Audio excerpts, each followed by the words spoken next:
Glória a Deus, né? Olha, amados, em primeiro lugar eu quero agradecer a Deus, né, por esse tempo tão especial que Deus nos deu, né?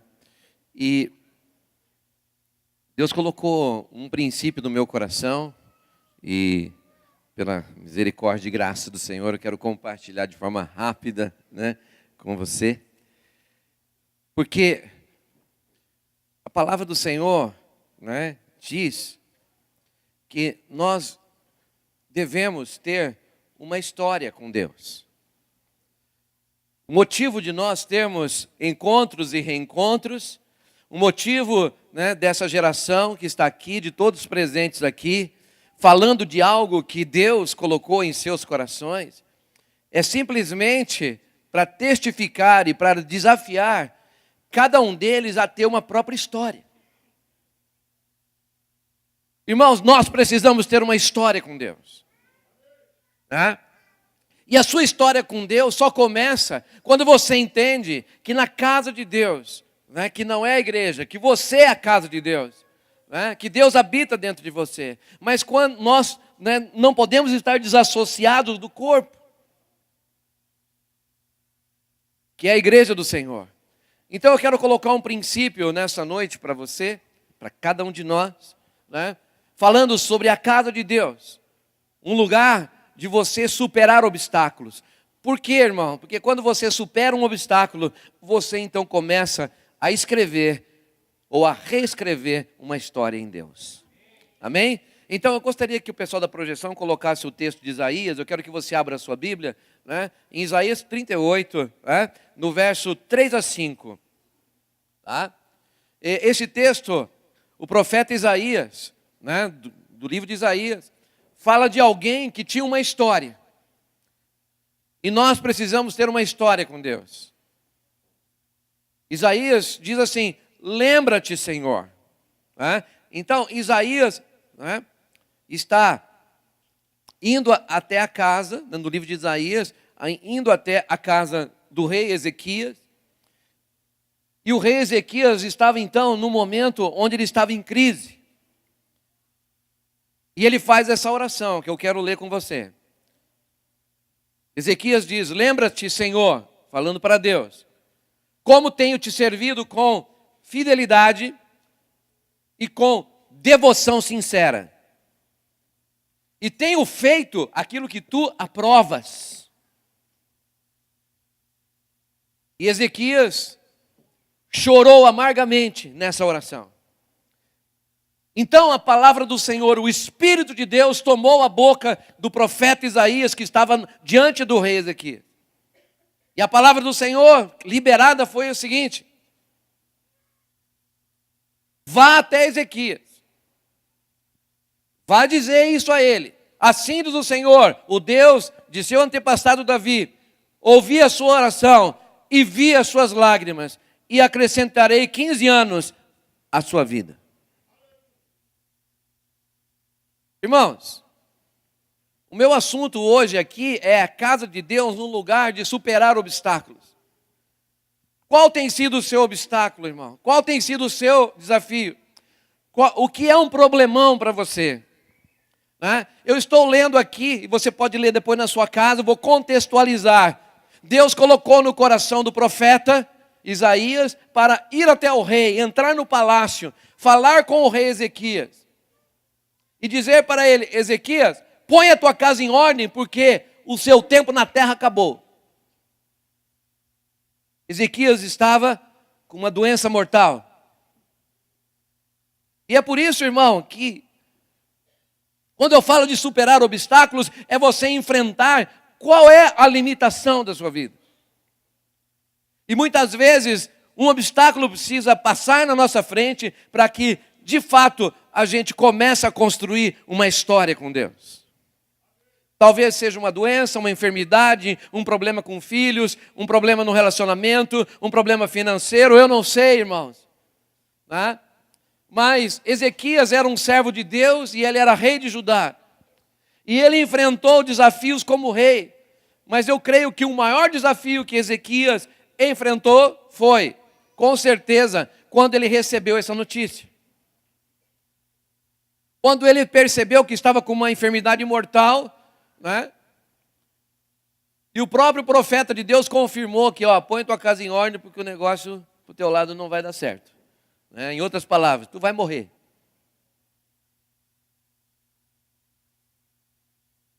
Então, escute isso. Especialmente você que vem encarando, né, o maior problema já surgido na tua vida até hoje. Será que o seu desafio é desse tamanho? Será que é tão sério? E Ezequias estava não só diante de uma enfermidade, mas ele estava diante de uma impossibilidade. E ele buscou o homem de Deus, né? Ou ele tinha relacionamento com o homem de Deus. E quando o homem de Deus entrou, ele esperava que aquele profeta falasse para ele: o profeta veio trazer uma mensagem de cura para mim.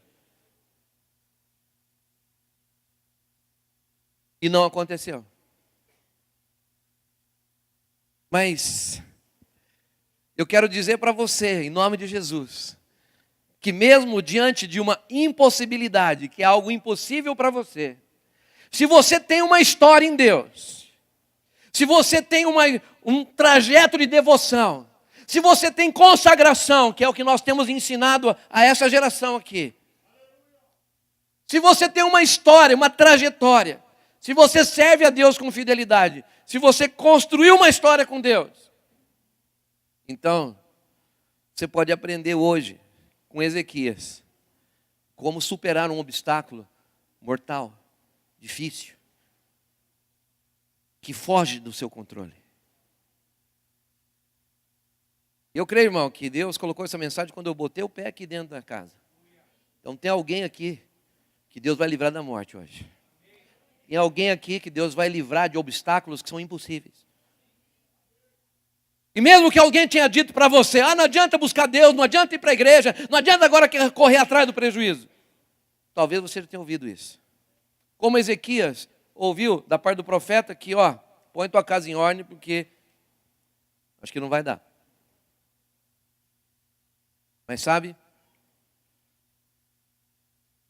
ainda que você tenha ouvido isso, ainda que você ache que o problema não vai ser resolvido, ou não pode ser resolvido, eu quero que você leia comigo Salmo 103, verso 13.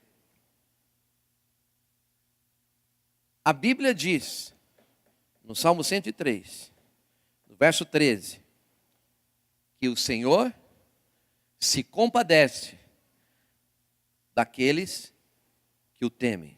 Você ouviu isso, irmão? O pessoal do fundo me ouviu aí? O Senhor se compadece daqueles que o temem. Por isso, o rei Ezequias, então, como era um homem de temor, um homem de aliança, um homem de consagração, ele conseguiu mudar a sua própria história. De que jeito? Ele convenceu Deus a fazer outra coisa. Sabe quando você convence Deus de fazer outra coisa? É quando você tem a atitude que Ezequias teve. Um coração quebrantado e uma história. Ele ousou dizer a Deus: Senhor, lembra?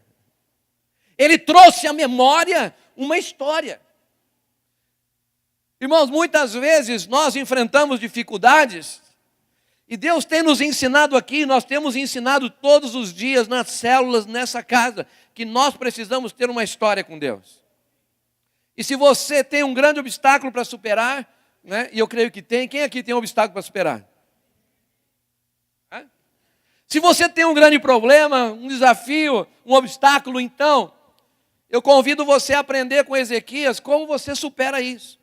E em primeiro lugar, para superar obstáculos, como Ezequias, você precisa fazer algumas coisas. Fale comigo assim: eu preciso crer que a oração pode mudar todas as coisas. Ezequias acreditava no poder da oração. Veja lá o verso 2. Põe para mim no telão o verso 2. Abra na sua Bíblia e acompanhe comigo. Ezequias virou o rosto para a parede e ele orou ao Senhor. Irmão, ele tinha, naquele momento, feito uma oração, acabado de receber uma notícia desagradável, bastante séria. Mas ele teve uma atitude. Ele não murmurou, ele não se descabelou, ele não se desesperou, ele não bateu a cabeça na parede, ele não chutou as pessoas, ele não chutou a porta, ele não entrou em desespero. O que ele fez? Quem tem uma história com Deus, ora.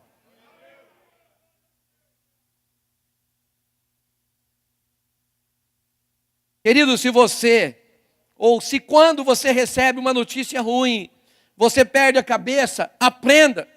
Isso aqui que nós lemos no verso 2. Ezequias virou o rosto para a parede e ele orou. E ao virar o rosto para a parede e orar, Ezequias estava deixando claro que ele não esperava nada dos homens. Irmãos, ele virou as costas para o profeta, que tinha autoridade ali. Profetas só falavam com reis naquela época. E ele orou, virou o seu rosto à parede e ele orou, Senhor, sabe por quê? Porque ele acreditava que a oração poderia mudar todas as coisas. Você crê, irmão, que a oração pode mudar as coisas? Amém? Então, virar-se para a parede significa deixar de buscar dos homens para confiar em Deus. E às vezes, irmãos, é isso que falta na sua e na minha vida, para você conquistar um milagre, para você superar um obstáculo, para você enfrentar uma notícia ruim, porque todos nós vivemos dificuldades nessa terra. Amém? Irmão, eu conto todo dia, Maranata, eu quero ser promovido logo. Você acha esse mundo bom? O mundo é uma porcaria. Porque o pecado está nesse mundo. Mas a Bíblia diz que Deus vai recriar novos céus e nova terra. Tudo vai voltar ao que era antes. E eu quero estar lá. Mas hoje, nós temos um desafio sério. Nós temos um problema a ser resolvido. Nós temos uma situação desesperadora em casa. Mas o que acontece, irmão? Muitas pessoas não oram, não buscam. Amado, é a oração que proporciona as mudanças. Ela que é um instrumento poderoso. Não, e um instrumento poderoso, querido, não para fazer que a sua vontade, ou a vontade do homem, seja feita no céu. Mas a oração é para que você aprenda, você ore, para fazer com que a vontade de Deus, a vontade do céu, seja feita na terra, na sua vida, na sua família, na sua casa, diante das suas limitações, dificuldades e problemas. Por isso, meu amado, eu quero dizer para você que sempre, onde há oração, sempre haverá uma manifestação do poder de Deus. Ezequias recebeu uma notícia de estar com essa doença mortal, mas na mesma hora que ele recebeu essa palavra, ele creu que poderia mudar o coração de Deus, ele poderia mudar aquela circunstância com a oração. Ezequias ousou acreditar que com a sua oração ele poderia convencer a Deus a mudar de ideia ao seu respeito. É assim que você tem que aprender a orar, irmão. Nós precisamos crer que a oração não tem limites. A Bíblia diz que a oração de uma pessoa obediente tem muito poder, muito poder. Você crê nisso, meu irmão? Olha lá, em um texto que eu gosto sempre de lembrar, que isso é coisa do Velho Testamento, é coisa de um rei, irmão. Em Marcos capítulo 7, verso 26, fala de uma mulher que não era nem de Israel. Era de uma nação cirofenícia. Era uma mulher que conseguiu mudar o coração de Jesus. Porque esse texto muito conhecido fala a respeito de uma mesa que estava posta. Uma mesa posta para os filhos. E essa mulher chegou com um gravíssimo problema. Eu não sei se você já teve, já enfrentou ou já viu uma situação dessa. Ela tinha um filho completamente endemoniado. Daqueles que não tinha jeito, não conseguia nada. E no lugar que ela estava, ninguém era capaz de expulsar aquele demônio. E quando ela chega para Jesus, Jesus diz, olha, como é que eu vou tirar o pão dos filhos e dar para os cachorrinhos? O que ela disse, mas os cachorrinhos também comem das migalhas que caem debaixo da mesa. Jesus olhou para ela: filha, a sua fé fez diferença. A sua oração fez diferença. Eu estou dizendo de pessoas que conseguiram, com a sua atitude de humildade, de entrega e de posicionamento, mudar um decreto. Qual que era o decreto? O filho vai continuar endemoniado. E talvez morra. Mas nesse caso, essa mulher conseguiu, né, a libertação e a vitória. Né? Outros personagens que não dá tempo da gente falar mudaram o coração de Deus. Né? Mas eu quero dizer para você que muitas vezes nós precisamos aprender a enfrentar os nossos problemas de uma forma diferente, irmãos. Eu creio que se você veio nesse culto aqui e você está ouvindo essas coisas, é porque Deus quer fazer algo especial na sua vida. Né? E eu creio que se Deus liberou essa palavra aqui, né, é porque pessoas nesse lugar, pessoas que estão aqui hoje, né, precisam aprender a superar obstáculos. Mas eu quero dizer para você, querido, que você precisa ter uma história em Deus. E ter uma história em Deus, né, não é simplesmente você estar diante da dificuldade e não fazer nada. Você precisa de um emprego? Ore. Você precisa de um casamento? Ore. Você precisa de uma esposa, de um marido? Ore. Você precisa, né, de um milagre financeiro? Ore, meu irmão. Você precisa de cura? Ore. Mesmo que você tenha um decreto de morte, como Ezequias teve, se você tem uma história com Deus, você pode lembrar: Deus, eu te sirvo. Eu te sirvo com integridade, eu estou aqui. Eu sei que o Senhor pode fazer algo diferente. Se você precisa de libertação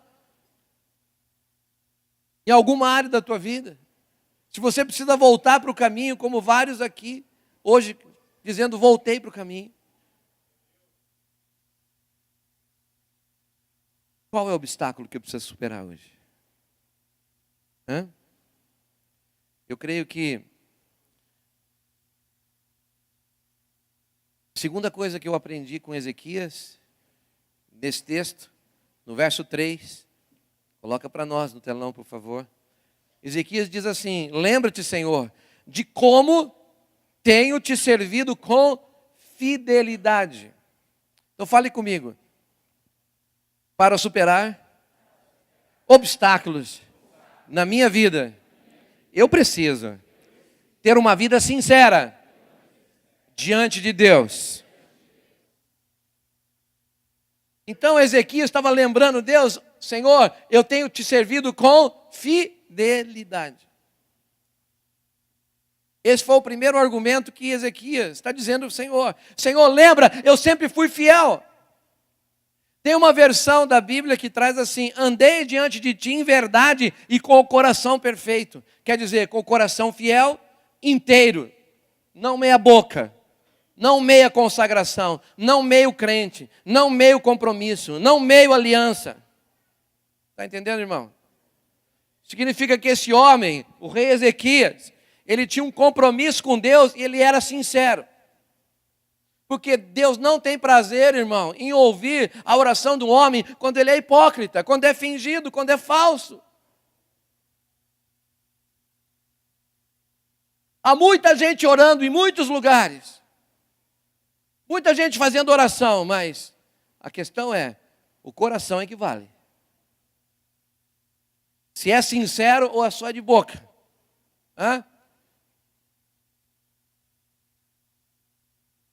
Quando Ezequias reivindica, ele está dizendo: olha, eu não estou fazendo uma oração agora só porque estou diante da crise. Eu estou fazendo uma oração porque eu sou sincero e o meu coração é íntegro e eu sirvo você de todo o coração. Eu não sou um meio crente. Eu não te sirvo só de fachada. Eu não te busco só na hora da dificuldade. Eu não obedeço você só pela metade. Irmão, Deus não tem prazer em ouvir essa oração. Ele olha assim e fala: puxa vida, mas só me busca na hora do problema. Mas Mesmo assim, querido, nós temos um Deus, lembra que eu li no Salmo? Que é misericordioso. Ele é compassivo, Ele é bondoso. E mesmo que a gente possa estar hoje, talvez você nessa situação, Deus não só quer curar você, não, Deus quer trazer você de volta. Não, Deus quer te abençoar, Deus quer construir uma história com você. Para que você saia dessa condição, só buscar a Deus na hora do problema. Olha só o que o Salmo 31, 19 diz. Como é grande a tua bondade, que reservaste para aqueles que te temem. Você pode colocar para nós esse texto? Salmo 31, verso 19. Né? Fala da bondade de Deus. Como é grande a tua bondade, que reservaste para aqueles que te temem. Vocês ouviram isso, irmãos? Para quem é a bondade de Deus? Para quem é a bondade de Deus? Para quem teme, irmão. Não para quem brinca. É para quem de fato tem uma aliança. É para quem de fato teme a Deus. A bondade de Deus, diz, aquele salmo está reservada para quem respeita e obedece a Deus. O profeta Isaías escreveu isso, né? Que foi repetido por Paulo. Está lá em 1 Coríntios capítulo 2, verso 9. Olha só o que Paulo diz. Ele fala assim, olho nenhum viu, e ouvido nenhum ouviu, e mente nenhuma imaginou o que Deus preparou para aqueles que o amam e para aqueles que o obedecem. Então, quando Ezequias, voltando para Ezequias, quando ele orou, ele pôde dizer para Deus, Senhor, eu sempre lhe fui fiel. Lembra disso? E a esse argumento Deus não podia ignorar. Sabe por quê? Porque era verdadeiro. Né? Irmãos, o favor de Deus, né? Que é o guarda-chuva de bênçãos dele, é para aqueles que andam, né? Na verdade, e o amam de todo o coração. Por isso, amados, se você quer alcançar, se você quer entrar no favor de Deus, se você quer vencer os seus maiores desafios e obstáculos na sua vida, você precisa andar em sinceridade como fez Ezequias. Ele tinha uma vida sincera diante de Deus. E eu vou dizer, nós podemos conseguir, você pode conseguir isso num pequeno esforço. Sabe qual é? Tira as máscaras, irmão. Vem para Deus com o coração rasgado. Para de perder tempo com picuinha. Para de tropeçar em problemas que os outros falaram. Mimimi daqui, coisinha dali. Irmãos, Deus não está à procura nos horizontes da terra, procurando os melhores. Deus está à procura de pessoas, também não procura pessoas cheias de talento. A Bíblia diz que Deus procura com zelo homens e mulheres que sejam sinceros, fiéis e leais a Ele. Será que Ele vai encontrar aqui nesse lugar homens assim? Hã? Amados, Deus quer uma igreja apaixonada. Uma igreja com senso de responsabilidade. Lá em Apocalipse 2, no verso 10. Né? Veja só. Seja fiel até e eu lhe darei o quê? A coroa da vida. Irmão, seja fiel naquilo que Deus falar ao teu coração. E por último, a terceira coisa eu quero encerrar, né? Fale comigo, para eu vencer os obstáculos da minha vida, eu preciso ter uma vida de obediência ao meu Senhor. Veja o verso 3 aqui comigo. Olha só o que ele diz. Ezequias dizendo, né? Pode colocar para nós esse texto. Diz assim, eu tenho feito o que tu aprovas. O que você tem feito?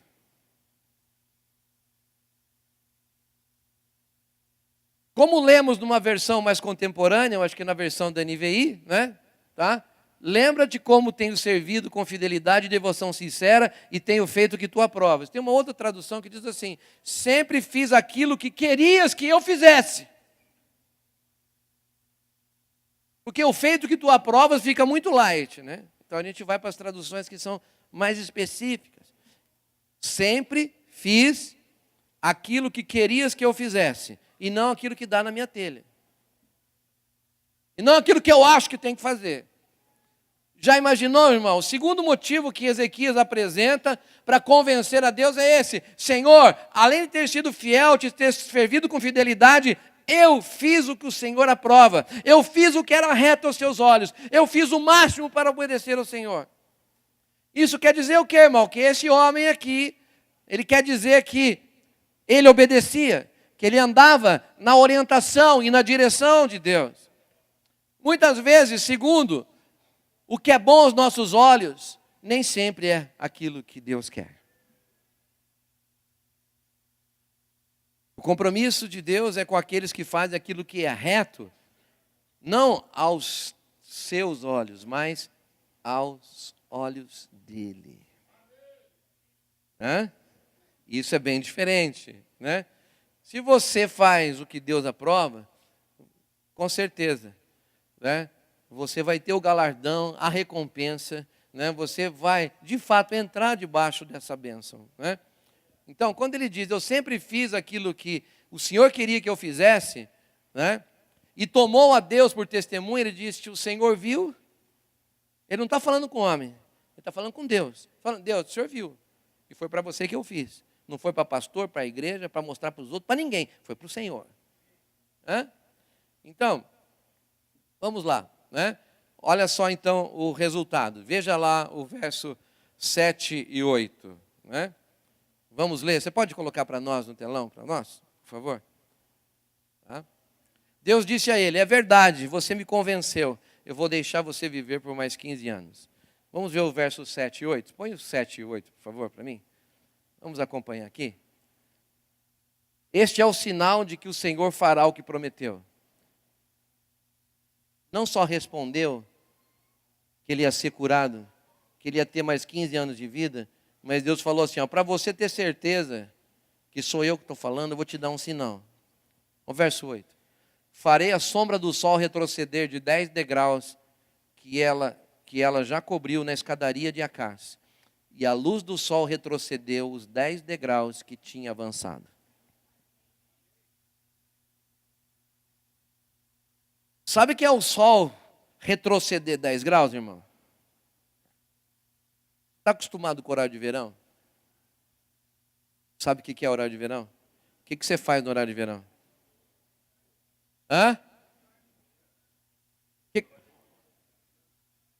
Adianta o relógio 1 hora.